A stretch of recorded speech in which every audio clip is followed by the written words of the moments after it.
வாழ்க வையகம், வாழ்க வையகம், வாழ்க வளமுடன். குரு வாழ்க, குருவே துணை. அன்பர்கள் அனைவருக்கும் எனது வணக்கங்களும் வாழ்த்துக்களும். புத்தர் வசனத்தில் 2வது நாள். இவ்வுலகமே நீரால் நிறைந்திருப்பதாக கற்பனை செய்து கொள்ளுங்கள்.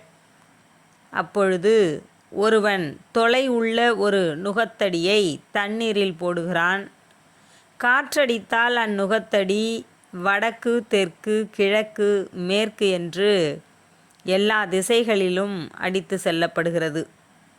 சான்றாக, ஒரு குருட்டு ஆமை 100 ஆண்டுகளுக்கு ஒரு முறை மேலே வருகிறதென்றால் அது தன் தலையை அந்த நுகத்தடியில் இருக்கும் துவாரத்தின் வழியாகவா 100 ஆண்டுகளுக்கு ஒரு முறை மேலே வரும்?